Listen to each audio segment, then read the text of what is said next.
We've just paused one campaign and I'm about to have this conversation with another.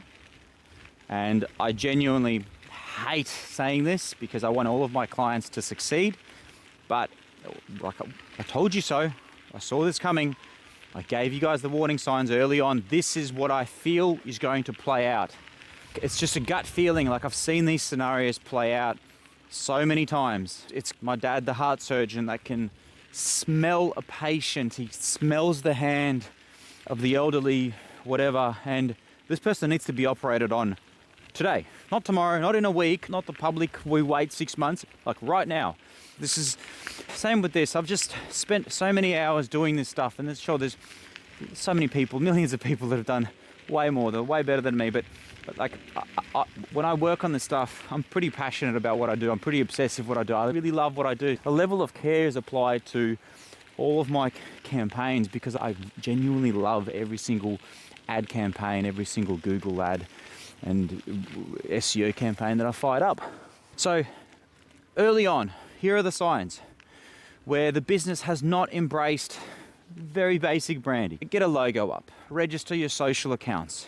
So I guess this is a checklist of what to do if you want to fail at digital marketing. Business has been up for 10 years. There's still no social media, at least accounts registered. So there's zero. Okay, we can fire those up really quickly. So in the first meeting, I'm saying, guys, in your space, in this industry, in this space, now these are completely different industries. Sure, in some cities in Australia, in some towns, you can just fire up a Google ad or a Facebook ad or register a Google listing, and instantly you'll start to get inquiries and leads. And so that's the cost of entry for that industry in that town. It might be Wagga Wagga tree removal, whatever it might be. But safe to say, for things like dentists, lawyers, locksmiths, doctors, other specialists, in the top 50 towns and cities, it's going to be somewhat competitive. Okay, so the cost of entry, oh yeah, my daughter loves it. My battery's running out. So the cost of entry is a lot higher than just getting a website up or a landing page on a Google ad. In this case, both of them didn't really have a genuine brand without any proper branding. In the first case, 3 weeks or a month into the campaign, we've been asked to remove the business name from the Google ad, and we don't want to show the business name. What do you mean? So this is basically essentially just a slapped up website with a fake name, and what's going to happen to the conversions? So cost per lead, as expected, was quite high. In terms of performance on the Google ad, our Google ad performance was incredible. The technical setup of the ad, the copy, but the brand was unknown, and so people were just simply considering other brands, right? And a couple of months into the campaign, there's no movement from the client's end on getting a brand video out there, getting some faces, some non-stock images on the website, getting some genuine testimonials, genuine Google reviews. Like, it just felt there was no movement. Like before and after videos, like one of the spaces, look, this is a different industry, is bathroom renovations or home renovations or plastering. You go in, it's a mess, you're redoing everything, and then there's a beautiful side of it, or gardening. The grass is overgrown and now grass is beautiful, right? Before and after. The businesses that embrace my guidance, and I push, and I get annoying. I say, hey, where are these videos? Where are these images? Sometimes I'm the one that goes out and records these videos because they must be recorded. For my electrician client, that's what we did. We caught up. I spent half a day, more than half a day, recording, editing the photos. Needed to be done.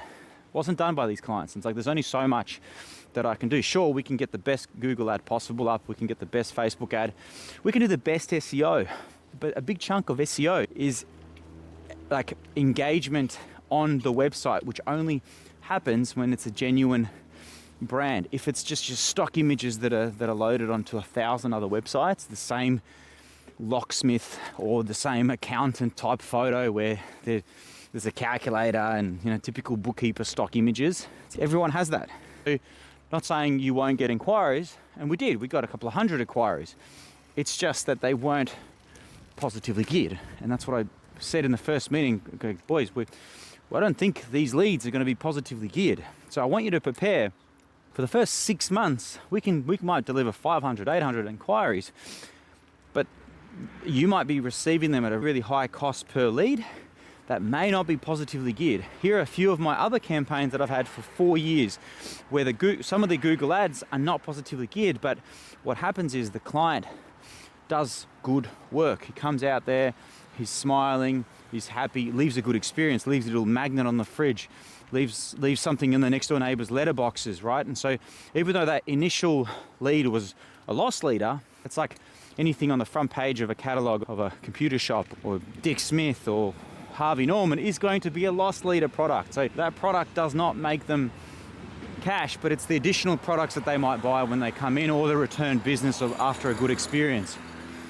Both of these businesses didn't show any sign of that. Not to say there's something dodgy or unethical, but plenty of businesses expect, oh, I'm going to pay you, you're going to get me the leads, and you're going to just grow my business. So that happens a lot, but there's responsibility from the business to go down the path and actually build a genuine business. Now, it's much easier to do that when you love what you do, when you're passionate about what you do, right? Some people are in various businesses at various phases of their life and they're just disconnected. This business is a means to pay the bills, but they're concentrating on other things in life, which is probably where my Papa side hustle account might be more suitable to those people. But long story cut short, we're a couple of months into the campaign. I'm cutting the campaign myself because I can see where this is going. Sure, we can regroup, get some brand assets up. Just look at the competitor. Look at the top 10 competitors that are also running ads, that are ranking on Google, see what they're doing. It's very simple. Real people, real faces, smiling, talking about their business, social accounts fired up with some basic testimonials, case studies, like real brands, right? AI is trying to weave out AI. Google is trying to un-AI, even though they are AI, right? So the only way to do that is to get real people to show with real emotions to deliver some content. So in this scenario for this locksmith, it's a genuine brand that gets genuine reviews, which are listed on the website, or whatever the industry is.